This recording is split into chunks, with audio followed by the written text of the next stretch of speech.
Sí, pobrecillos míos. He tenido 2 clases de repaso con ellos, con los míos, pues porque, bueno, nada. A mí me dio mucha pena y me sentí muy frustrada. Bueno, vimos el concepto de evaluación educativa. Vimos que el concepto de evaluación, aunque viene de antiguo, aunque era más como cuestionarios o exámenes, Tyler fue el primero en hablar de educación, de evaluación educativa. Dime, Víctor.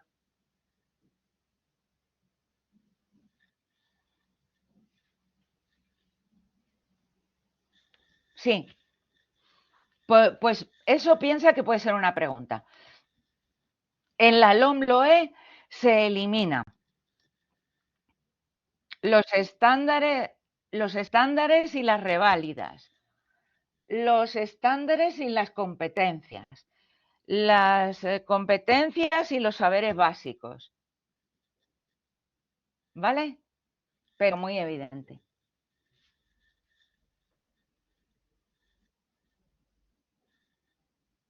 Oye, ¿dónde está el nene hoy, Víctor?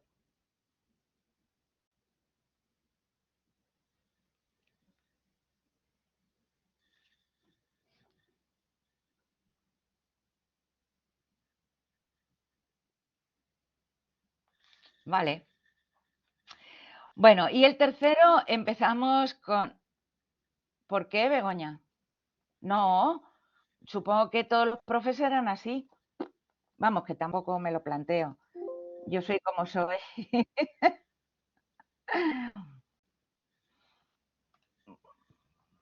Lo intento, pero ¿sabéis por qué? Porque yo sufrí mucho como alumna en ciertos periodos de mi vida y me sentía ninguneada y no sé. Y entonces yo no quiero que nadie pase por eso.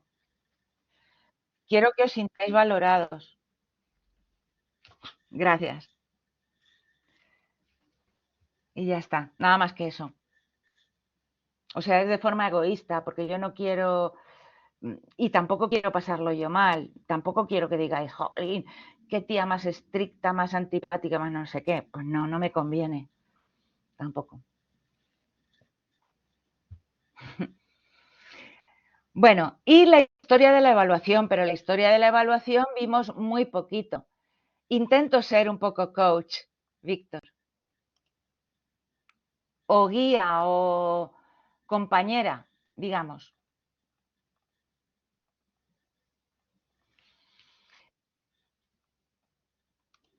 Eso no lo sé, porque como no he tenido hijos,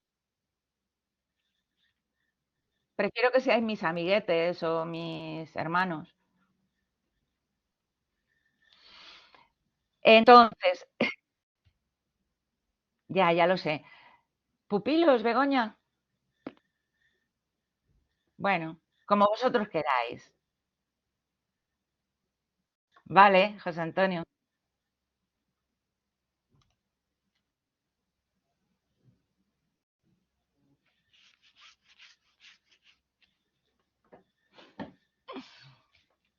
Vale, pues pupilos, cachorritos, eso. De aquí tenéis que recordar esto. Por favor, José Antonio.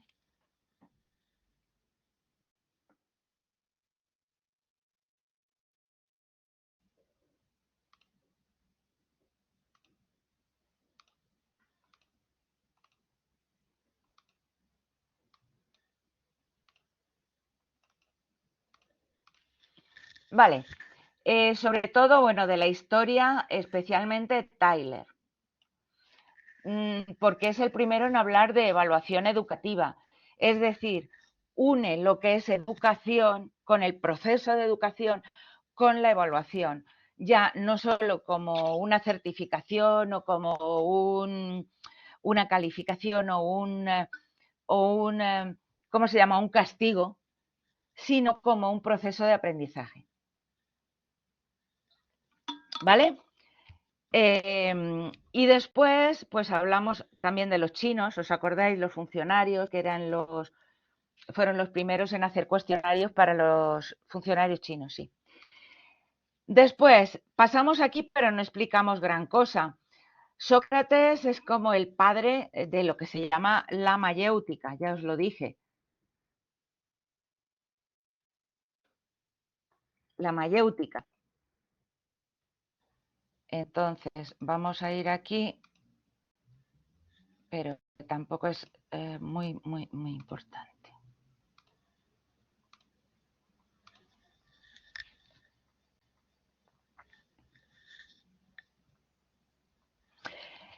¿En qué se basa lo de la mayéutica? Pues se basa en las preguntas. Y precisamente, pues en muchos cuestionarios se tarda mucho en hacer una buena pregunta. Es tan difícil responder como hacer bien la pregunta. Y eso lo comprobaréis en vuestras clases. No es lo mismo preguntar a toda la clase, ¿qué tal? ¿Lo habéis entendido? Que normalmente no va a responder ningún alumno, o siempre el mismo, el listillo, que plantear esa pregunta bien. A ver, fulanito, ¿entiendes por qué bla, bla, bla? Eso, ¿cómo viven las vacas? Por ejemplo. La pregunta es importantísima. Entonces, hay 6 tipos, según esta mayéutica socrática, hay 6 tipos de preguntas. De aclaración, es decir, pues, ¿cómo viven las vacas? Las vacas viven felices en el campo. Bueno, algunas, es un ejemplo. Y entonces, a ver, cuéntame más de las vacas. Bueno, pues el problema es que hay algunas vacas estabuladas que, ¿vale? Que viven en grandes superficies cerradas y lo que sea. Preguntas para razonar y argumentar. Preguntas sobre asunciones. ¿Qué significaría eso de las asunciones?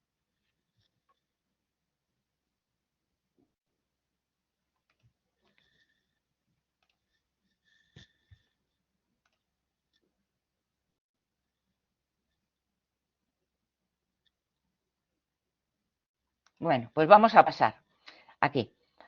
Bueno, Sócrates el puto amo. Vamos a ver.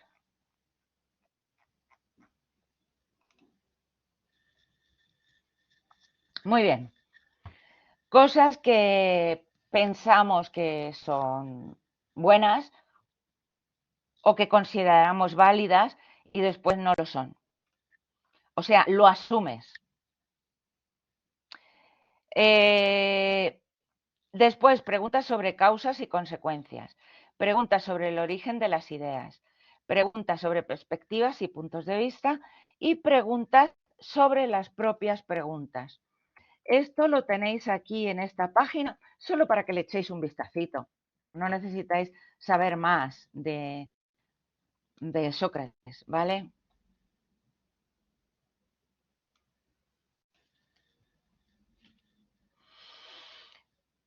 Bueno, entonces, compartir archivos otra vez. Vamos a nuestro Sócrates.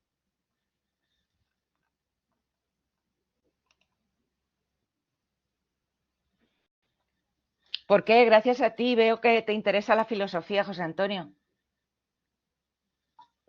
Bueno, ya lo vi el otro día.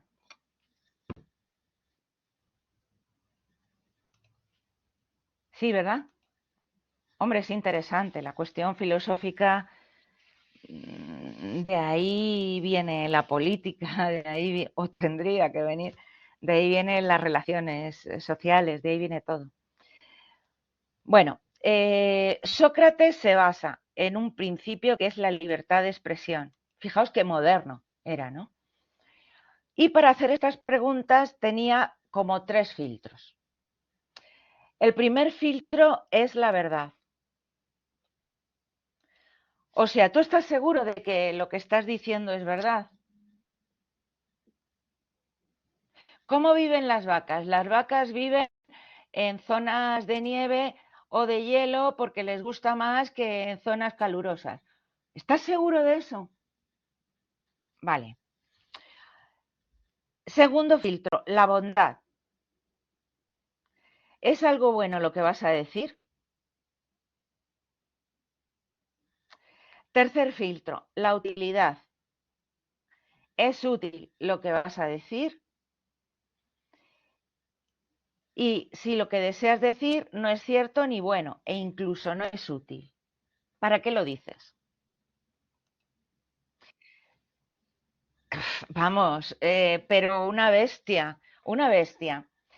Estos filtros, creo que hablando de políticos y política, creo que muchos políticos deberían pasar sus filtros por ahí, sobre todo en sus discursos antes de las elecciones. Porque No ellos los pasaba están ni viendo. uno. Pero ni uno. Mira, José Antonio nos da las 3 preguntas de Sócrates que todos deberían hacerse antes de hablar. Eso es, efectivamente, esto lo cogí de ahí, de esa dirección. Pues sí, es verdad, o sea, la mayoría son unos absolutos ignorantes. Pero es que muchas veces no es la ignorancia, es también el sentido común y la bondad de la que habla Sócrates. Pero bueno, en cualquier caso, estos son los filtros. Y luego pone al final, proverbio árabe, si lo que vas a decir no es más hermoso que el silencio, mejor quédate callado.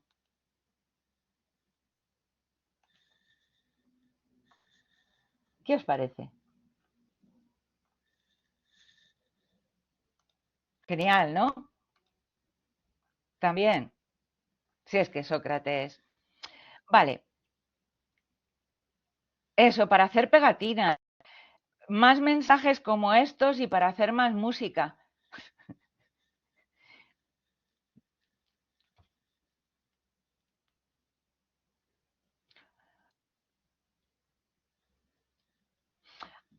¿Cuál, Juan Carlos? A ver.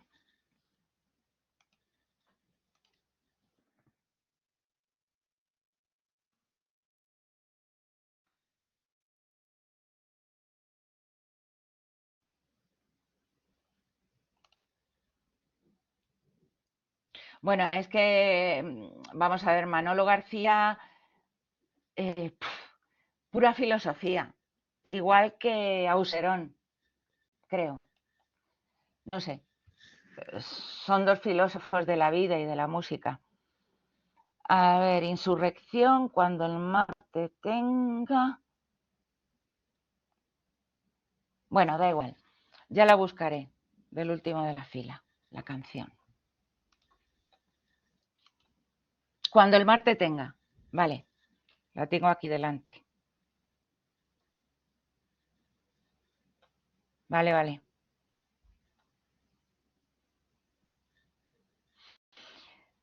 Bueno, entonces,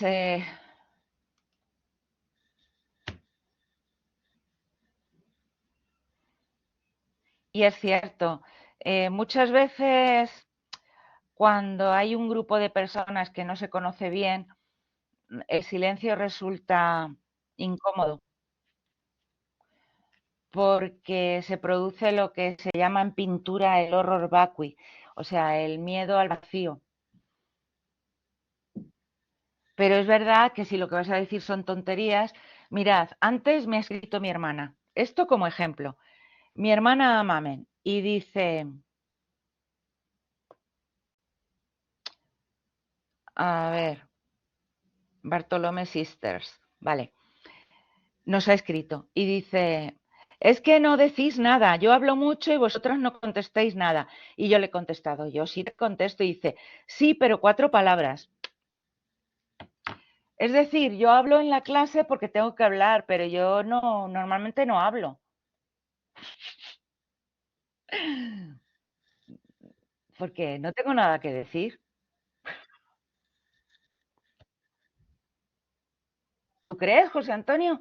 Pues yo creo que deberíamos unirnos tú y yo. Tú pones la parte filosófica y yo quizá la parte de experiencia y escribimos un libro. Sofía, tu padre tampoco. Y es profe. Pues no sería mala idea.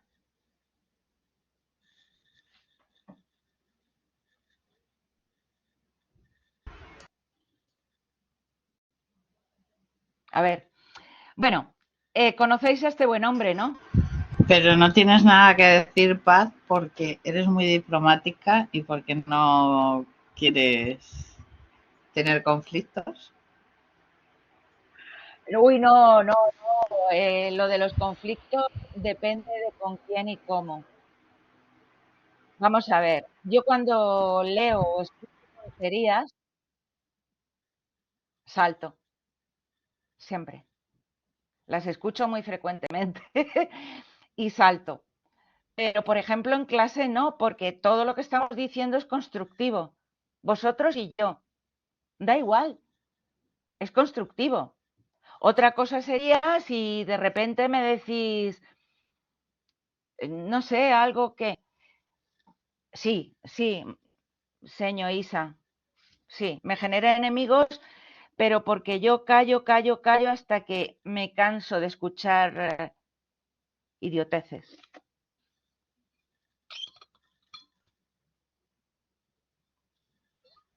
Y sí, he tenido alguna vez enfrentamientos gordos, pero bueno, enfrentamientos dialécticos, ¿vale? No, no de violencia ni nada de eso.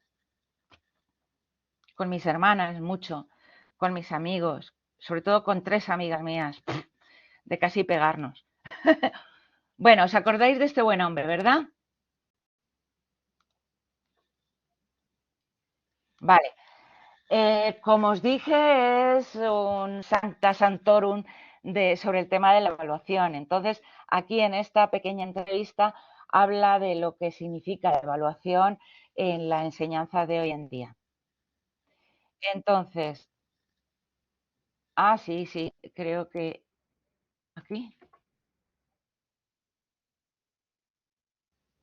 ahí yo es la que tengo, ¿vale? Bueno, vamos a compartir. Bueno, claro, sí, pero en este que os pongo yo es cortito. Corto.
Yo digo que una evaluación pobre genera un proceso de enseñanza y aprendizaje pobre también. Y por consiguiente, la evaluación permitiría, bien entendida, bien planteada, ser un instrumento de transformación, de mejora, de innovación en la universidad. Nosotros no somos máquinas de evaluar y los alumnos máquinas que son inspeccionadas y evaluadas. Somos seres humanos en comunicación. Y por consiguiente, también al evaluar, cuentan nuestros sentimientos, condiciona nuestros sentimientos el fenómeno. No es igual la evaluación hecha por un individuo atormentado, entristecido, depapuerado emocionalmente, que una evaluación hecha por una persona con salud emocional, con satisfacción respecto a la profesión, con buena capacidad de comunicación con los demás.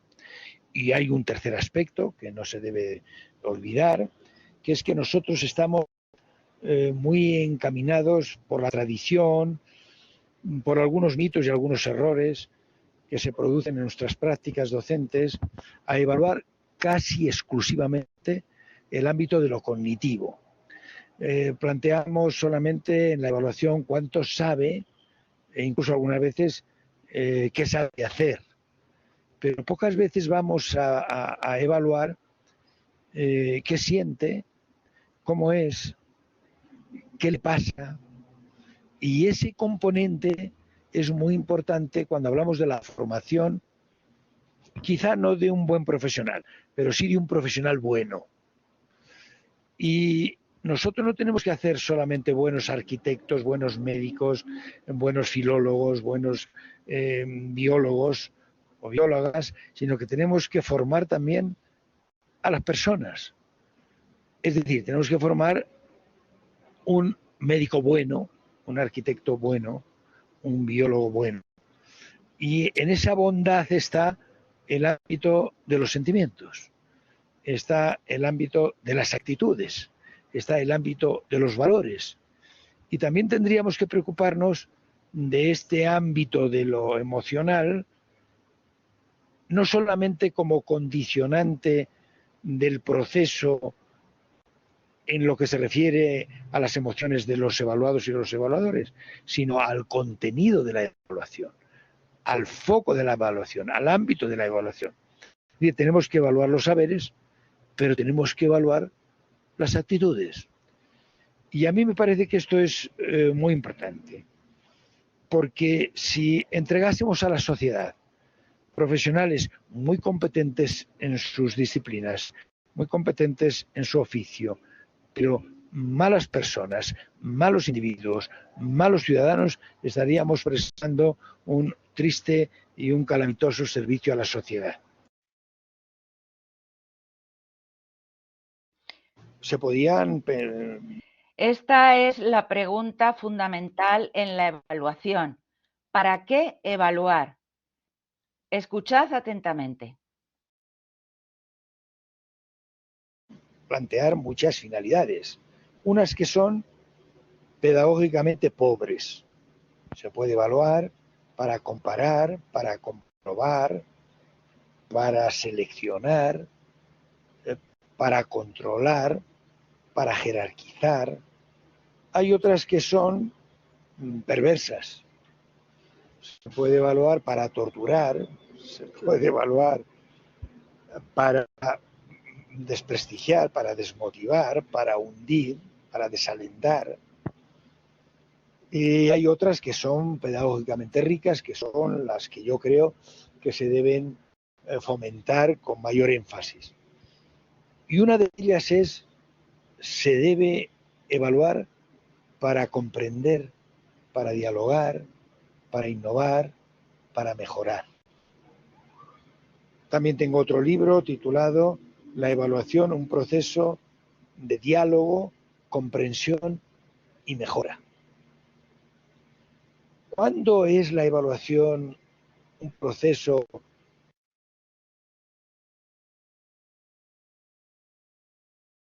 Bueno, lo veis cuando podáis / queráis, ¿vale? Yo, como son 9 minutos, lo podéis ver en un ratín, porque merece la pena.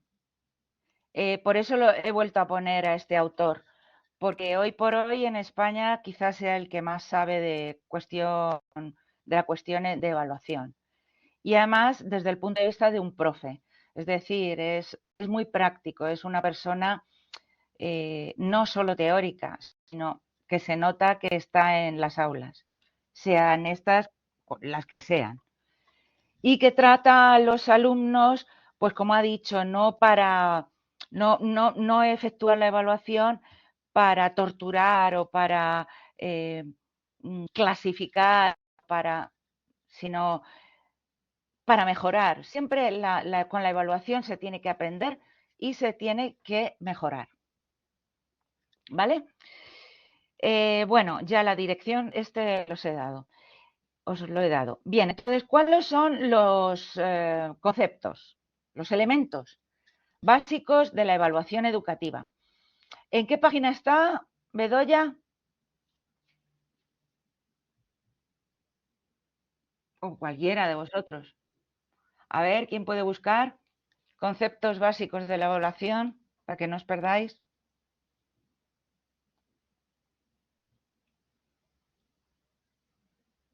Página 7. Gracias, Pino. De nada. Vale, bueno, pues serían estos. El objeto de evaluación, o sea, ¿qué se pretende evaluar? Los criterios de evaluación, pues sería el cómo hacemos que esa evaluación sea de calidad o qué criterios, cómo vamos a seguir esos criterios. Los medios de evaluación, pues serían como las evidencias, las pruebas que nos permiten recabar información. Las técnicas de evaluación, pues sería algo similar a las estrategias que vamos a usar para recoger esa información de forma sistematizada. Y los instrumentos de evaluación, que son las herramientas reales. Un examen, un cuestionario, una entrevista, una presentación, lo que sea, para ver si cumple los criterios. Gracias, José Antonio. Cada uno de estos conceptos se relaciona con una pregunta. Estas preguntas son las básicas en la evaluación. ¿Qué evaluamos? ¿Cómo lo hacemos? ¿Con qué? ¿Para qué evaluamos? ¿Vale? Quizá la más importante sea esta. ¿Para qué? ¿Para qué evaluamos? ¿Vale? Bueno, a ver, siguiente diapo, esta. ¿Para qué evaluar? Efectivamente, es la pregunta fundamental y que Santos Guerra ya nos ha respondido en parte, ¿no? En primer lugar, para informar, para mejorar, para identificar necesidades, para proporcionar retroinformación, para aportar información por si tenemos que realizar alguna modificación, ajuste, etcétera. Las decisiones específicas en cuanto a para qué evaluar, pues decisiones de escolarización, de promoción y de mejora. ¿A qué se referirá cada una de estas? ¿Alguien podría decir? Por ejemplo, de promoción, ¿qué sería?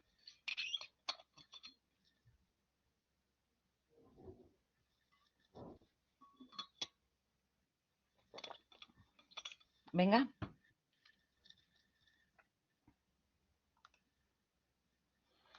Efectivamente. Promoción, avance. Eso es, pasar de curso. Y el Ministerio de Educación y Formación Profesional dice en cuanto a esto que la repetición debería ser un recurso extraordinario. De ahí el debate continuado que existe en los medios, etcétera, repetición sí, repetición no. Es decir, la repetición se cuestiona. No sé qué pensaréis vosotros respecto a la repetición. Yo tengo mis propios argumentos, pero decid, ¿es necesario repetir? Sí, no, ¿por qué? ¿Sí? ¿Puedo hablar, Pa? Of course, Pino. Claro, Venga. pero como levanté la mano, pues yo creo que sí, hay veces que sí, porque te encuentras con chiquillos que están en primero de la ESO que tienen matemáticas, niveles de tercero o cuarto de primaria, o sea que... Es verdad, es verdad. Es que digo matemáticas Sí. porque son asignaturas de las que he dado, pero bueno, supongo que habrá en otras lenguas, lo que sea. Y es Sí. muy difícil que vayan avanzando. Claro, o sea, es que se ve en lengua castellana, Mm. que es lo mío, que te vienen de primaria y apenas saben escribir. Sí. No leen, no leen. No leen, faltas de ortografía a porrillo. Claro. Ah, Entonces, ¿cómo van a aprender matemáticas si no saben leer el carro es de Roma? O sea, sí, sí, es sí, que sí. Sí, es que es no saben imposible. hacer una división de una cifra y después tienen que hacer lo que sea, de 4. Es imposible. Claro, claro, claro. Mm, O ya hacer una cosa más complicada, te puedes morir. O sea, una claro. división con decimales. Sí, sí, por eso Es que. imposible que lo mm, hagan. mm. Ujú. Pero yo creo que sí que hay que En fin, repetir. Hay condiciones en las que que se fuese obligatorio repetir. sí, sí, sí. Mira, dice la seño Isa que su marido repitió segundo debut porque le quedaron 8. Por supuesto. Pero, claro, no volvió a repetir. Me explico. Muchas veces se le pasa al niño de curso porque sí. Y más que nada para pasar la patata caliente a otro. Y ese no debería ser el criterio para seleccionar si tiene que repetir o no. Debería ser si lo necesita. ¿Por qué? Pues porque ha venido de primaria, como habéis dicho. Claro, efectivamente, José Antonio. Eso es. Pero claro, si te llega un niño a matemáticas y no sabe hacer eso, una división decente, evidentemente tiene que repetir. No sé. Yo le daba clases particulares a un niño desde primero de la ESO a segundo de bachillerato. Y le Sí, daba clase todas las semanas, 2 o 3 días a la semana, y si tenía examen la siguiente semana, los sábados generalmente le daba clase.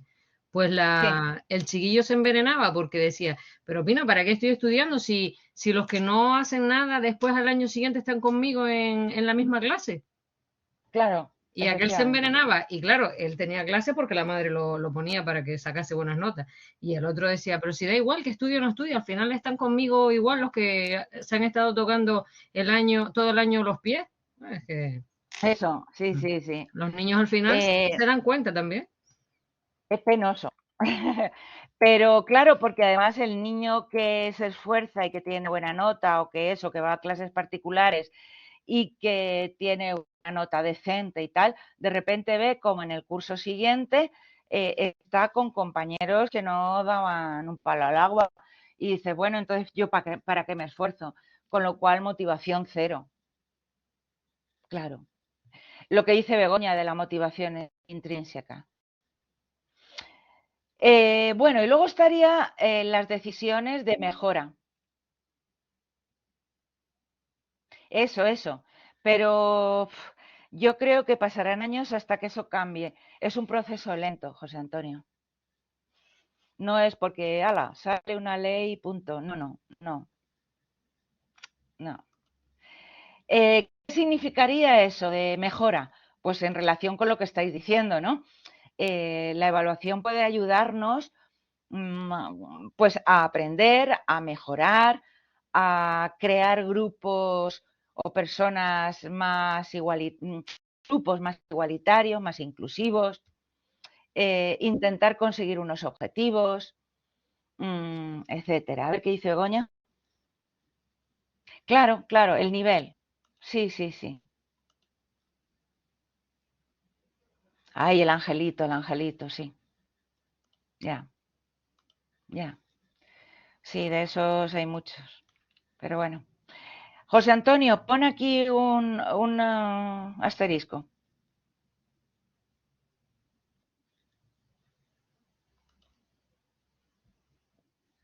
Claro, vale, entonces lo ponemos aquí, en este punto.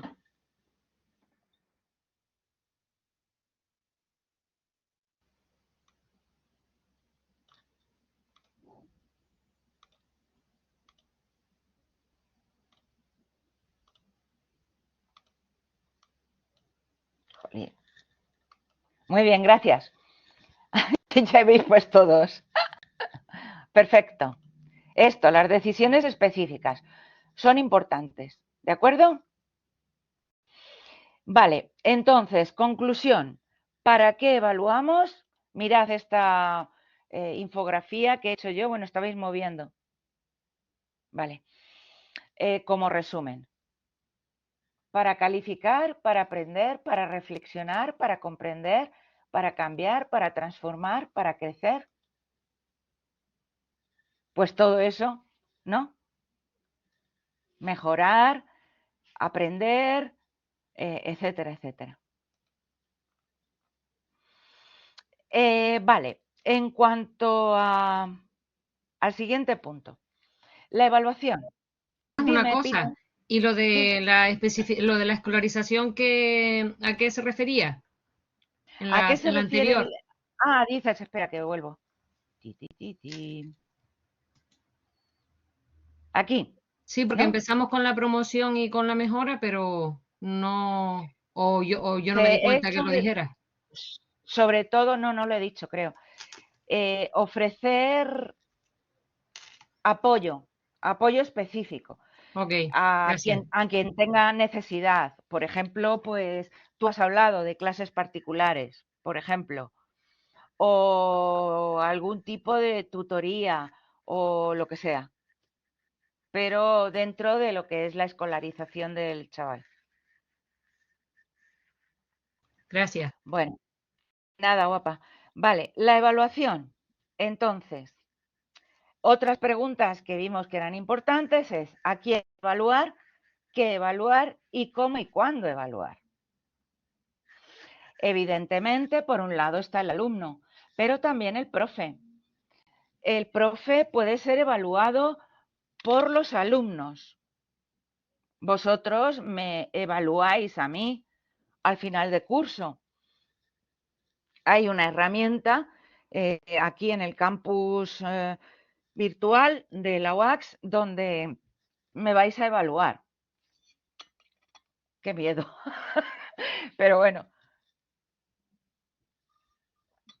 me da miedo siempre eso. Vale, entonces, también tiene que haber una autoevaluación por parte del profesor, pero también del alumno. Quiero decir, estamos como acostumbrando a los chicos a que con tanto, bueno, pues repite, pues no sé qué, o pasamos de curso al niño, o solo le damos un input positivo, que el alumno termina por no autoevaluarse. Sí, José Luis. Uno no se autoevalúa y evidentemente también debería autoevaluarse el niño, en el sentido de cómo he aprovechado lo que se me ha ofrecido, he aprendido, no he aprendido, sé lo mismo que al principio, lo que sea, pero también el profesor, estoy contento con mi labor, he ayudado de alguna manera, eso, sí, sí, sí. ¿O crees que el sacar mala nota puede ayudarte a mejorar o todo lo contrario?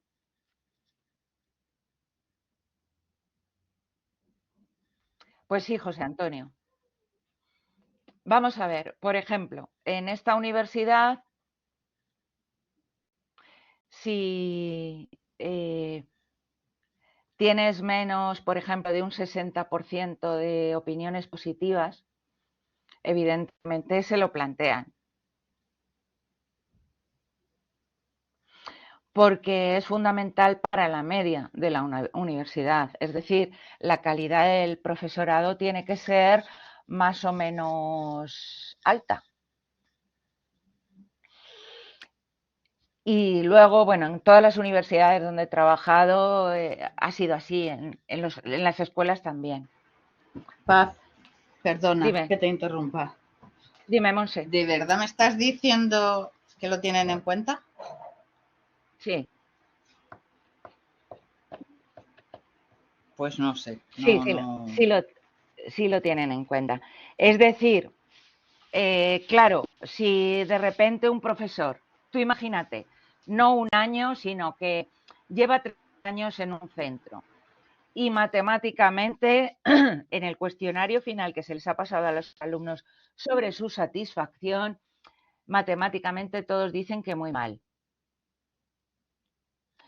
No sé, que el temario es muy confuso, que es muy desorganizado el profesor, lo que sea. Matemáticamente lo van haciendo. Solución, o cambian a ese profesor de centro o le dan un toque. Hay veces que con un toque, pues el profesor se pone las pilas. Yo os puedo decir que, bueno, eso lo digo a la final. Por eso se intenta hacer generalmente antes del examen final. Es anónima. Y al ser anónimo, también uno se escuda en ese anonimato. O como dirían martes y 13, en ese economato. Entonces, pues claro, aprovechan para decir todos sapos y culebras por las bocas. Vale. Entonces, alumno, profesor, ¿qué evaluar? Pues las estrategias de enseñanza y evaluación, las variables contextuales. Bueno, pues yo qué sé, es una clase presencial, claro, en un centro y hemos estado todo el curso con una ventana rota y hemos intentado que nos la cambiaran y nadie nos hacía, perdón, puñetero caso. Entonces, claro, eso forma parte de la evaluación. ¿Vale? ¿Qué evaluar? El profesor, los profesores y el centro, el currículo, los recursos, la organización. Bueno, todo lo que tenéis ahí. Desde el punto de vista de profesores y centro y desde el alumno. ¿Y cómo y cuándo evaluar? Bueno, pues se tiene que intentar no evaluar, no puntuar todas las actividades. Se pueden dar puntos positivos, puntos negativos, o hacer pequeñas competiciones, o al final de la clase, de una unidad. Por ejemplo, yo lo que he hecho mucho siempre en lengua y literatura era hacer un diario de clase cada 15 días, cada 2 semanas, que entraba a formar parte de un portfolio en papel, nada de digital ni nada. Cada 2 semanas veíamos qué ha aprendido, qué no ha aprendido, ta. Si lo hacían, pues yo les ponía un punto positivo. Si no lo hacían, negativo. ¿Vale? Y ya está. Funciona, al principio les cuesta trabajo. Porque es como un rollo y qué voy a poner yo aquí, diseño y no sé qué, no sé cuántos. Pero luego, al final, hasta preguntan, oye, ¿y este viernes no vamos a hacer nuestro diario? Es como una caja, ¿cómo se llama eso? Caja de los recuerdos, que se entierra y luego se desentierra. Entonces, luego al final es como que sacamos conclusiones de todo ese diario. Y funciona muy bien, eso como la caja del tiempo. Funciona muy bien, por si queréis usarlo. Por supuesto, hay que intentar darles la nota, tanto si es buena como es mala, de un examen, por ejemplo. Y si ha sacado mala nota, verlo con el alumno. En muchos casos los profesores dicen, pues no se te puede dar y no sé qué, no sé cuántos. No. Hay que enfrentarse al tema y explicar el por qué ha sacado una buena nota o por qué ha sacado una mala nota. Hay que realizar una autoevaluación. Y luego, fundamental, lo que creo que ya os dije, o si no os lo dije, os lo digo ahora.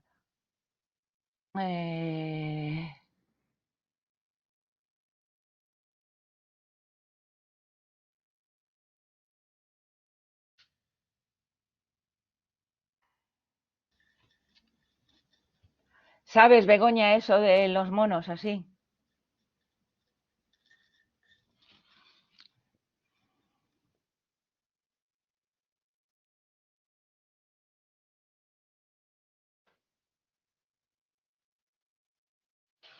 Bueno, entonces la evaluación debe ser diagnóstica, formativa y sumativa. Pregunta para el examen. Cualquier pregunta del examen que os hable del proceso de evaluación se refiere a la formativa. Cualquier pregunta que hable de las conclusiones del proceso habla de la sumativa. ¿Sí? Y cualquier pregunta que os hable del diagnóstico os va a hablar de la diagnóstica o inicial. Y ya está.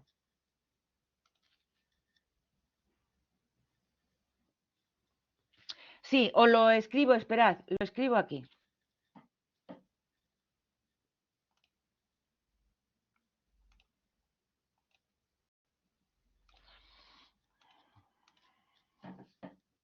Perdonad que no hable, es que ya sabéis que no soy multifunción.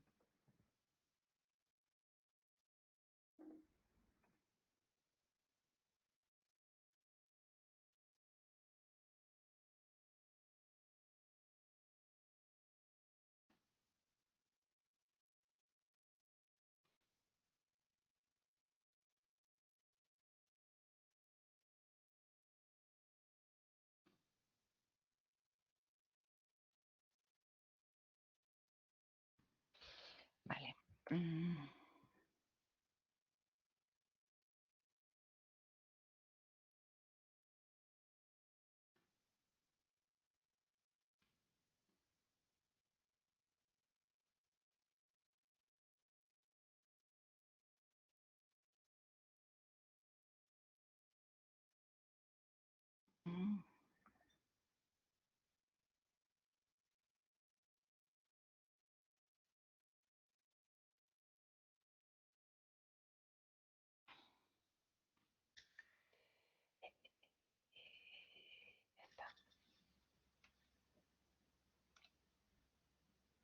¿Así?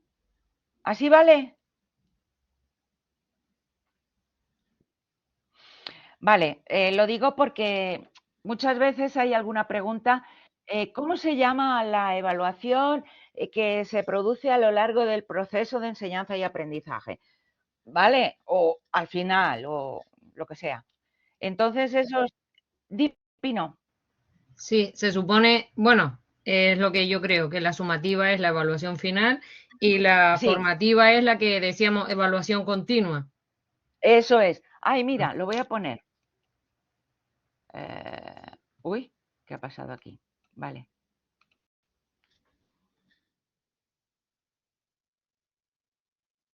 Digo sobre todo para que como que se te quede como una cosa, ¿no? Porque Sí, sí. yo hice un curso hace poco, o sea, terminé en abril o así, hacer Sí, el curso sí. de formación del profesorado.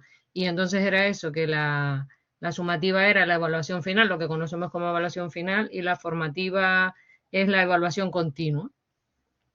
Vale. Entonces, pues lo digo porque si sale alguna pregunta con alguna de esas palabras, pues ya sabéis a qué se refiere. He puesto evaluación. Bueno, no puedo moverlo ahora porque está alguien hurgando. Evalúa. Vale. Bueno, guardad eso y ya está. Creo que he sido yo, señora, que ha tocado, pero es que no sé cómo soltarlo ahora para que tú lo puedas tocar. No pasa nada. Pincha fuera de lo que del cuadradito. Mira, ve ahora. De momento puedo. ¿Ves? Es esto. Uy. Ok, ok. Pero se ha desconfigurado lo que tenías, Paz. Ya, sí lo estoy volviendo a hacer. Proceso, al principio de un proceso. ¿Ya? No, claro, Begoña. Pero ¿vosotros recordáis cuando al principio os dije que os presentarais y todo aquello? que luego casi nadie se presentó en el campus, pero bueno, os acordáis de aquello, ¿verdad? ¿Eso para qué es? Para hacer una diagnosis, un diagnóstico inicial, una valoración que no va a ninguna parte, pero es simplemente para conocer cómo es el grupo o cómo son vuestras necesidades, qué dependiendo de lo que estudiáis o de lo que habéis estudiado o de vuestro trabajo. Luego, evidentemente, yo, independientemente del proyecto y del feedback, que también voy evaluando día a día, casi sin darme cuenta. Eso es, efectivamente. Y luego al final pues tenéis un examen y tenéis una media. Pero también ahí, como yo seré yo la que lo corrija, entra en juego hasta cierto punto la subjetividad del profe. A mí me parecéis un grupo fantástico. Lo digo como lo siento. ¿Por qué? Porque esta asignatura es un rollo. Es infumable.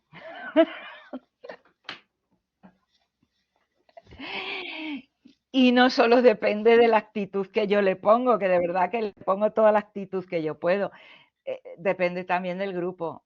Y vosotros también me ayudáis.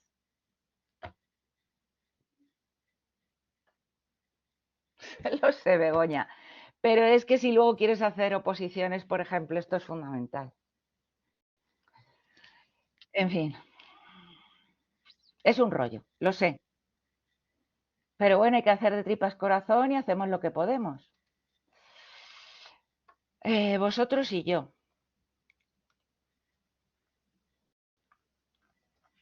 A ver. Bueno.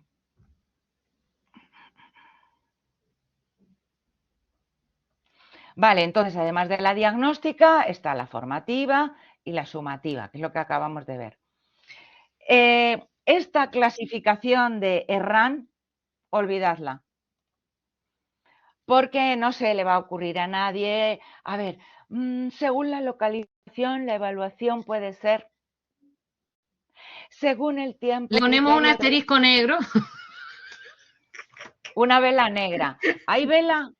¿Hay vela aquí? A ver. A ver. Hay vela de barco. Bueno, esto es judío, pero lo pongo. Es lo único que me ha salido. Lo siento. Es lo único que me ha salido en cuanto a candle. En cuanto a vela, nada. Vale, entonces, bueno, este RAN pues se pone a hacer tipos de evaluación según pues dónde esté situado, dónde estudia el niño, según la profundidad y la intencionalidad. ¿Cuál es la intención de esta evaluación? Según el tiempo. Se hace al principio. Ah, bueno, claro. ¿Veis? Aquí tenéis inicial, continua, final, mediata. Olvidadlo.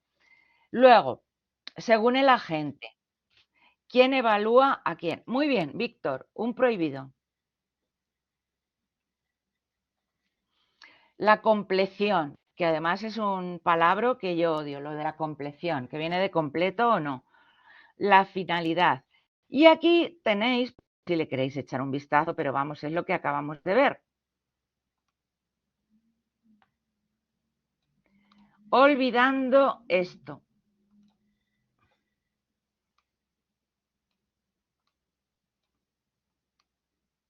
Vale, ya está.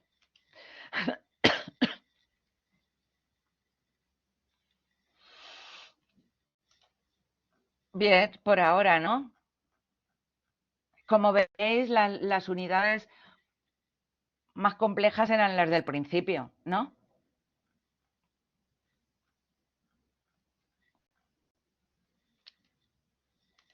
Bueno, entonces aquí tenemos. Olvidamos esto y vamos a la evaluación diagnóstica. ¿Nos da tiempo? Sí, nos da tiempo.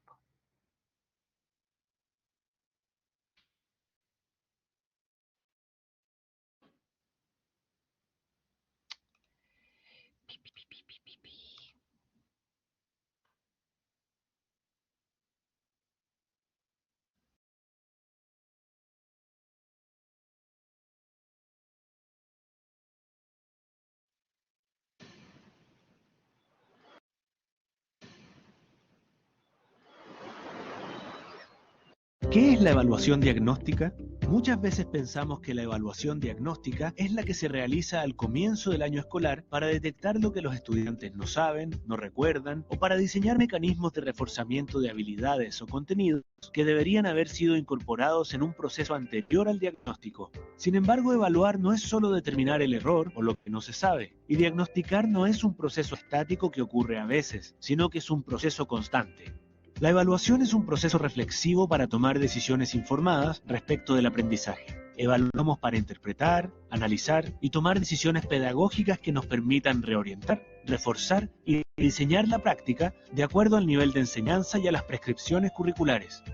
Por eso, la evaluación diagnóstica nos permite saber qué es lo que nuestros estudiantes saben antes de enfrentarse a un nuevo saber y a una nueva habilidad. Definir qué es lo que requerirán para ello. Una buena y eficaz evaluación diagnóstica se puede realizar en cualquier momento en que se requiera información antes de comenzar un nuevo proceso de aprendizaje. Nos permite obtener información sobre lo que los estudiantes saben, son capaces de hacer, necesitan saber o requieren reforzar para alcanzar un nuevo. Vale, esto está claro, ¿no? Luego también en las diapositivas os he puesto sobre la evaluación formativa, otro mini vídeo que está aquí. Y luego sobre la sumativa, otro super mini vídeo que está aquí.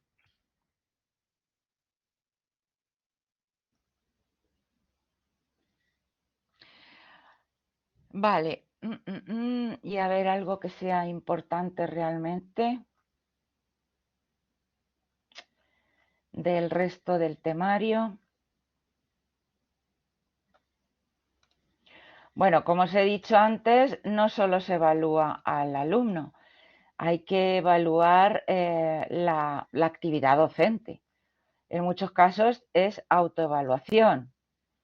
Se evalúa el papel docente. Entonces, por favor, os lo suplico, sin hacerme la pelota. Venga, evaluadme y yo me hago mi propia autoevaluación. Yo qué sé, por ejemplo, los materiales, la organización del curso, yo qué sé, lo que sea. Podéis ponerme un 4 o un 3, no me importa. Señor, Sí, pues vale. yo pienso que, a ver, en general eres la señor, joder, pero que no porque estés delante y que no te quiero hacer la pelota. Que a otros profesores se lo he dicho directamente, que no me gusta como lo que sea, ¿vale? Vamos a llamarlo X, que no vamos a tenerla. Entonces, Vale. yo creo que eres de las señas que más se prepara los materiales y es una de las cosas que más me ha gustado y de lo que yo cuando sea maestra voy a poner en práctica. Por ejemplo, los juegos que nos ponen me parecen súper estimulantes y yo creo que eso es de lo que más trabajo lleva, mucho más allá que prepararte una cosa que tengas que leer. Entonces, la asignatura es verdad que es un pestiño, eso no te lo voy a negar. O sea, la asignatura es Completamente. horrible, es la muerte a Sí. pellizco, pero es que eso no es culpa tuya. Ya. Y no sé, yo es que si te tengo que evaluar de 1 a 10, yo te pondría un 10. O sea, es que eres la profesora Ahí. con diferencia que más se le ocurra, con diferencia. O sea, eres la que más te ganas el sueldo con diferencia, de verdad te lo digo. En fin, bueno, currar sí curro, pero que supongo que todos los profes lo hacen. No, es que no lo sé, no lo pregunto. Nunca quiero compararme con los demás. Pues no, no todos lo hacen, no todos lo hacen, señor. Mira, Jonás dice que si el examen es fácil, me pone. A ver, José Antonio, contenido 9, competencia digital 10, empatía 10, dinamismo 10. ¿Vale? Y aquí arriba me decía Jesús Manuel 4,5, ¿vale? De 5. Vale, bueno, pues eso. A su vez, el profesor, yo también tengo que evaluarme. Normalmente yo me evalúo después de cada clase. Es decir, hoy terminamos y yo pienso para mí, ¿qué tal hoy? ¿Han aprendido algo? ¿Lo he explicado bien? ¿Qué tengo que cambiar? ¿Vale? Por eso siempre al final de las clases os pregunto, ¿qué tal la clase de hoy? Y ya está. Vale. Bueno,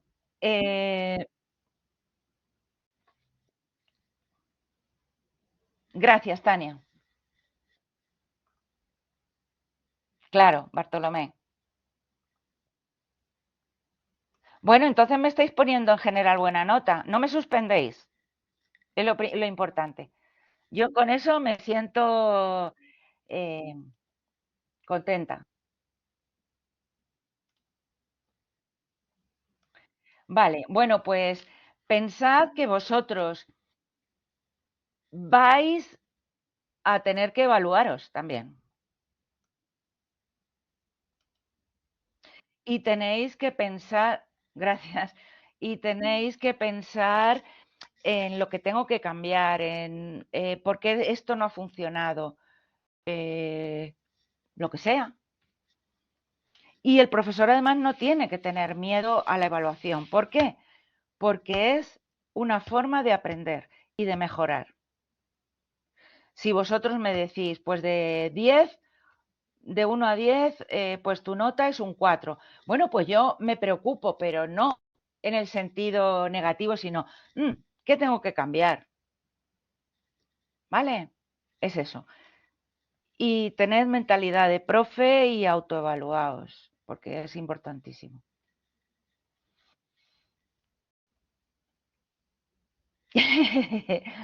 José Antonio, tú como alumno, autoevalúate. Venga.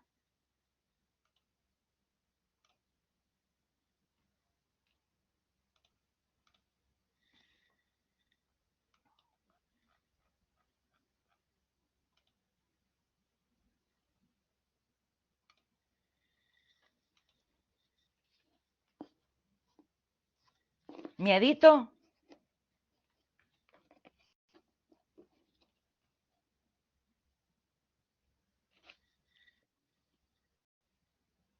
Es difícil autoevaluarse. A ver, José Antonio, dinámico 8, hablador, atención 9.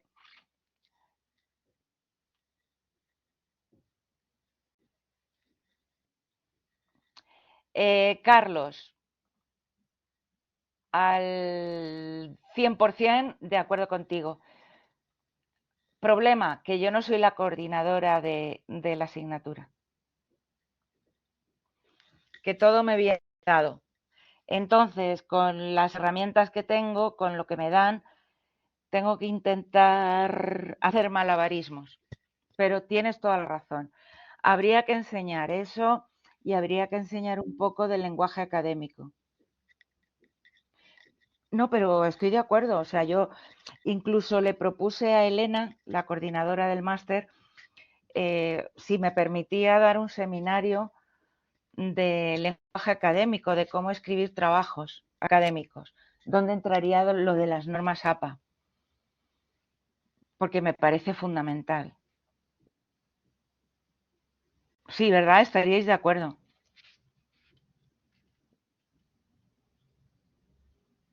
Ya lo sé, pero yo creo que habría que dar una clase solo de eso, antes de empezar los contenidos. Porque sirve para el proyecto, sirve para el feedback, sirve para el TFM, sirve eso, un seminario, no sé. Se lo propondré otra vez a Elena a ver si me deja.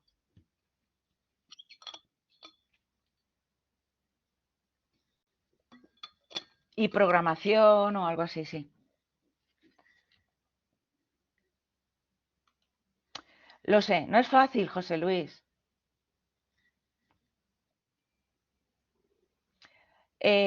No os preocupéis, si queréis y tenemos 15 minutos un día, os enseño a citar. ¿Queréis?